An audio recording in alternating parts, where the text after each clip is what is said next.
दोस्तों इस समय हमारे साथ हैं दीपेश कपिल जो कि उत्तराखंड लोक सेवा आयोग द्वारा आयोजित एसीएफ की परीक्षा में 13वीं रैंक के साथ चयनित हुए हैं और इस शानदार सफलता के लिए सबसे पहले तो दीपेश आपको बहुत बहुत बधाई। Thank you sir, thanks a lot. आप लोगों का भी बहुत साथ मिला है सर। थ्रू आउट सर ने काफ़ी गाइड किया है और एग्ज़ाम के बाद भी सर से बात होती रहती थी, तो उनका मेजरली थैंक्स बोलना चाहता हूँ मैं। दीपेश, हमारा सबसे पहला जो सवाल होता है Yes, सेलेक्टेड yes. कैंडिडेट से जो सफलता को लेकर के हमारे व्यूअर्स तक आते हैं, Yes, आपकी sir. जर्नी की शुरुआत कहाँ से हुई और ये सफलता आपको कितनी कठिनाइयों के बाद मिली है या फिर क्या उस सफलता को आपने आसानी से पाया, इसके बारे में हमें बताइए थोड़ा। सर, मैं अपना पहले इस एजुकेशनल बैकग्राउंड से शुरू करता हूँ। तो मैंने अपना जो फिफ्थ क्लास थी वो मैंने अपने गांव से ही की है। सहारनपुर डिस्ट्रिक्ट में पड़ता है, उत्तर प्रदेश। उसके बाद सर मैंने फिफ्थ के बाद सरस्वती विहार स्कूल पढ़ता है, वहाँ से ट्वेल्थ किया। ट्वेल्थ के बाद मेरे को मौका मिला कि मैं Saint Stephen's College Delhi University से अपना बीएससी कर पाऊँ फिजिकल साइंसेज में।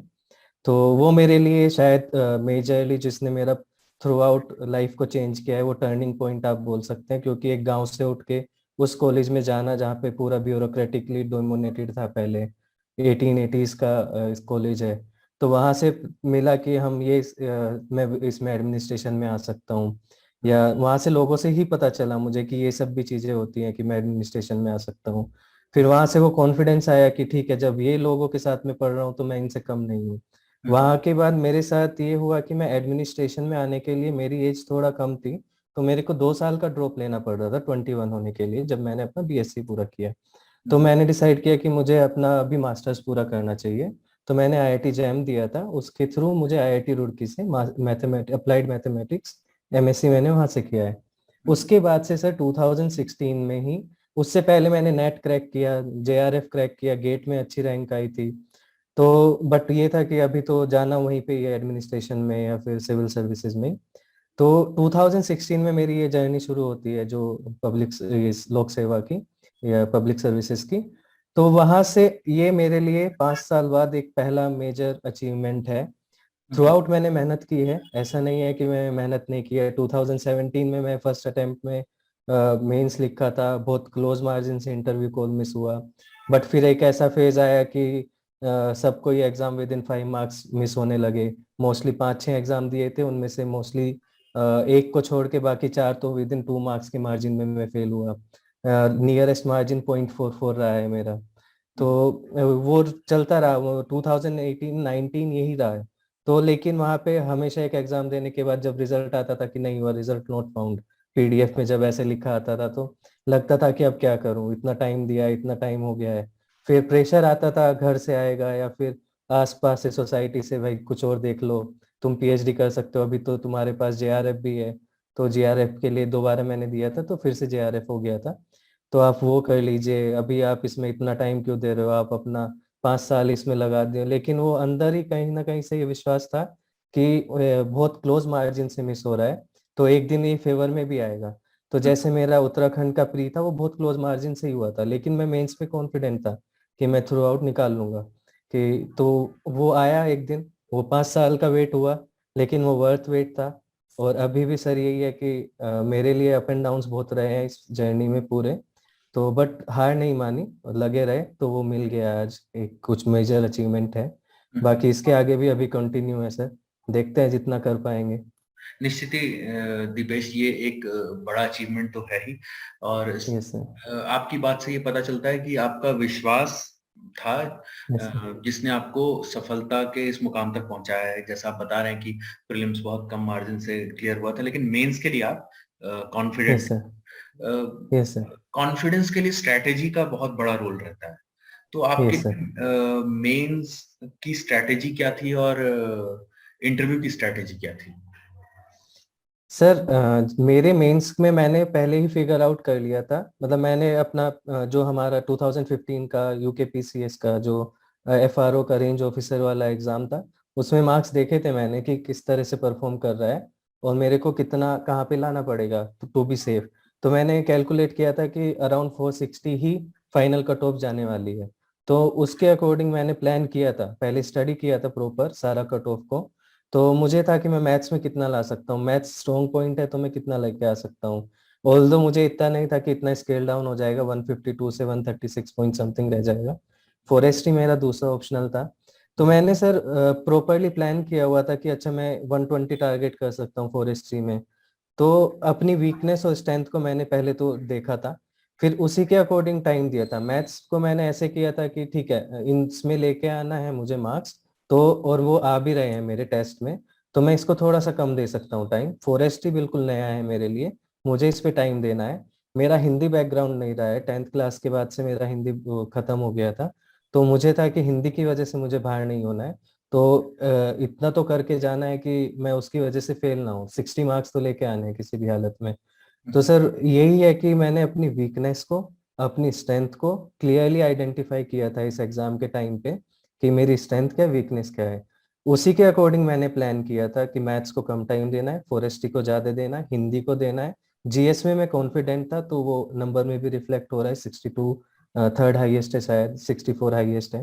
तो वो वहां पे रिफ्लेक्ट हुआ सर कि तो आपको अपना बारे में पहले सेल्फ नॉलेज होनी जरूरी है, आप कितने पानी में हैं।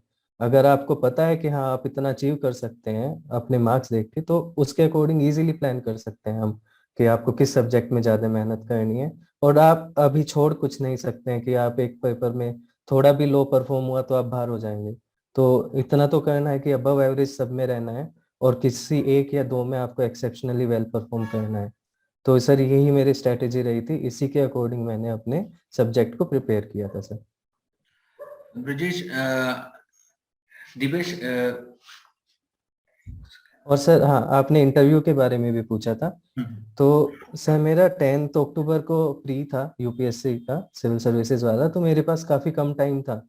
तो मैंने सर से कांटेक्ट किया था संवेग आईएएस में कि सर आप मेरा मॉक ले लो। मैं उन्होंने बोला था ऑफलाइन, मैं पहले ऑफलाइन के लिए रेडी था, तो उन्होंने वो भी सर ने टाइम दे दिया था। बट फिर मेरे को लगा कि अभी देहरादून जाना दिल्ली से, और फिर वापस आना, 1-2 दिन तो ऐसे ही चले जाएंगे, ऑलरेडी मेरे पास 11 दिन ही बचे हैं।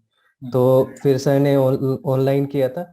बेसिक सर ने मेरे को आइडिया दे दिया था कि क्या क्या पढ़ के जाना है, जैसे मेरे को नॉन स्टेट होने की वजह से थोड़ा मेरे को स्टेट के बारे में अच्छे से पता होना चाहिए। ऑल्दो मेरे एजुकेशन वहाँ से हुआ, मम्मी मेरी उत्तराखंड से ही है, तो मुझे नॉलेज थी काफ़ी। बट फिर भी सर ने बोला ये करो। फिर जैसे फॉरेस्ट के लिए उन्होंने बोला था फॉरेस्ट टैक्स वगैरह पढ़ो, आपसे टेक्निकली पूछा जाएगा, और वो हुआ मेरे साथ कि मेरे से पूरा इंटरव्यू टेक्निकल इंटरव्यू था। मेरे से साइंटिफिक नेम, सैम्पलिंग वगैरह ही पूछा जा रहा था। 4 मेंबर्स इसी पे ही फोकस थे, केवल एक ने मेरा इंटरेस्ट और हॉबीज पूछे थे। बाकी थ्रू आउट यही चला था मेरा फॉरेस्ट्री का। तो मतलब शायद सर का वो एक इंटरेक्शन ही 15-20 मिनट्स का जो भी रहा है, उसने काफी हेल्प की है सर। और बाकी ये था कि कॉन्फिडेंट था मैं कि हाँ हैंडल कर सकता हूँ मैं, मेंस में शायद मेरे ठीक मार्क्स आ जाएंगे। तो अगर इफ थोड़ा ऊपर नीचे भी रहा तो मैं मैनेज हो जाएगा। तो उस कॉन्फिडेंस से गया था, और ये था कि खुश रहना है, अगर नहीं भी आएगा तो कोई नहीं, आगे बढ़ना है क्वेश्चन से। तो यही स्ट्रेटेजी थी कि प्रेशर नहीं लेना है, एक बंदा तो ग्रिल करेगा, एक मेंबर तो ग्रिल करेगा, यही सोच के गया था सर। बट वहाँ पे 4 लोगों ने ग्रिल किया, क्योंकि मेरे से 15 के अराउंड साइंटिफिक नेम पूछे गए थे सर, और मैं केवल 2 या 3 के ही आंसर बता पाया था। तो मैं सॉरी बोल के, सच्चा मतलब ऑनेस्टी से अपना सॉरी बोलता रहा, आया मैंने बताया, नहीं आया वो फिर बोलते भी रहे कि ये तो फर्स्ट क्लास के बच्चे को भी पता होता है राइस का साइंटिफिक नेम, कॉटन का साइंटिफिक नेम। तो ऐसे फर्स्ट सेकंड के क्लास के बच्चे भी बता देंगे। तो वो शायद मेरे को ग्रिल कर रहे थे, थोड़ा लो फील कराने की कोशिश कर रहे थे। बट मुझे था कि नहीं ठीक है, ये पार्ट ऑफ गेम है, उनको खेलने दो, तुम अपनी स्ट्रेंथ पे रहो, पॉजिटिव रहो, खुश रहो। उनको एज अ पर्सनैलिटी देखना है, नॉलेज वो ऑलरेडी मेंस में देख चुके हैं तुम्हारी। तो शायद सर वो पॉजिटिविटी मतलब सही नंबर दिला के चली गई इंटरव्यू में, और रैंक आ गई। दीपेश, आपने बहुत ही अच्छे तरीके से इंटरव्यू को मैनेज किया है और अपने आप पर विश्वास बनाए रखा।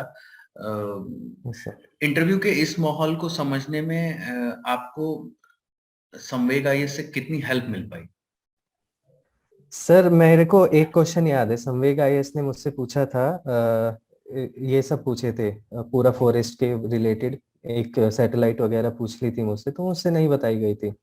तो मेरे चेहरे पे रिफ्लेक्ट हुआ था, या फिर कहीं पे सर ने मेरे को एक जगह ये बोला था कि आप एक्स्ट्रा इन्फॉर्मेशन दे रहे हो, जिसकी वजह से आप फंस सकते हो। मतलब आपको नॉलेज है लेकिन आप एक्स्ट्रा इन्फॉर्मेशन दे रहे हो, आप फंस सकते हो। तो वो चीज मेरे दिमाग में स्टिक की। तो वहां से मतलब ऐसे वो जो सर ने यहाँ पे कुछ कुछ चीजें बताई थी मेरे को, वो वहां पे हुआ प्रैक्टिकल, जब वहां चल रहा था रियल उसमें लाइफ में। तो वो मेरे साथ हुआ। उन्होंने मुझसे पूछा do you know about water hyacinth. मैं बोला उन्होंने क्वेश्चन ऐसे था सर कि इन्वेजिव यूकेलिप्टिस इज इन्वेजिव और अपना इंडिया का ही है। तो मैं बोला सर इन्वेजिव है, कहाँ से, मैंने बता दिया। फिर उन्होंने कुछ पूछा यूकेलिप्टिस की फैमिली बताओ, मुझसे नहीं पता थी। फिर उन्होंने मुझसे पूछा दूसरे इन्वेजिव स्पीशी बताओ। तो मैंने पोरोसोपिस जूलीफोरा बोला। मैंने वाटर हैकेनिथ बोला। बोले अच्छा what do you know about water hyacinth, नहीं do you know anything about water hyacinth. मैं मुझे लगा कि अब मैं यहाँ पे कुछ बोलूंगा इससे पहले, ज्यादा खोलूंगा तो सर ये मेरे को घुमा सकते हैं, या इनको लगेगा कि नहीं ये ज्यादा इन्फॉर्मेशन दे रहा है। उन्होंने सीधा क्वेश्चन था do you know about water hyacinth. मैं बोला yes sir I know, but इतना मैंने बोला। तो फिर उन्होंने मुझसे पूछा वो साइंटिफिक नेम बताओ वाटर हैकेनिथ का। तो मुझे नहीं पता था, मैंने सॉरी बोल दिया। तो वही वहां पे मैं रुका, नहीं तो मेरे दिमाग में आया था कि केलेदेव घाना नेशनल पार्क है, उसके अंदर ये मेजर इन्वेजिव स्पीशी है जिससे पूरा नेशनल पार्क एंडेंजर्ड है अभी। तो वो मैं बताना चाह रहा था, बट फिर मुझे लगा कि तुम दूसरी टेरिटरी में घुस रहे हो। वो सर की चीज याद आ गई कि डोंट गिव एक्स्ट्रा इन्फॉर्मेशन, उन्हीं को पूछने दो वो क्या पूछना चाह रहे हैं। तो उन्होंने फिर मुझसे साइंटिफिक नेम पूछा, मुझे नहीं आता था। मैं वहां पे सॉरी बोल दिया। तो ऐसी कुछ चीजें थी जो मतलब आप वैसे फील नहीं करते हो, लेकिन वो वहां पे प्रैक्टिकल उसमें लाइफ में आ जाती है। या जैसे क्वेश्चन नहीं बताया गया तो सर ने मुझे एक बार ही बोला था कि वो आपके ऊपर रिफ्लेक्ट हो रहा है, कि आप as a matter of pride ले रहे हो अगर क्वेश्चन नहीं बताया जा रहा है आपको। तो मेरे से सही में को बाद में रियलाइज हुआ कि ऑलमोस्ट 50% क्वेश्चन का मैंने आंसर नहीं किया। तो वो चीज मेरे को हेल्प की है कि वो मुझे रिफ्लेक्ट नहीं होने दिया मैंने, लेकिन किस मेरे को नहीं आ रहा है या मैं अंडर प्रेशर जा रहा हूँ। अगला क्वेश्चन एक इजी पूछा जैसे कार्बन सिंक वगैरह, तो मैंने अच्छे से हैंडल कर लिया। टाइप्स ऑफ डियर पूछ लिए तो मैंने वो काफी बता दिए उनको, 5-6 टाइप बता दिए थे। तो ये था कि टफ आ रहा था तो इजी पे इजी कभी ब्रेक नहीं हुआ। वो जो सर ने ये बोला था कि आप के चेहरे पे आपको फील नहीं होना चाहिए, अगर आपको मैटर ऑफ प्राइड नहीं होना चाहिए अगर आपको नहीं आ रहा है क्वेश्चन।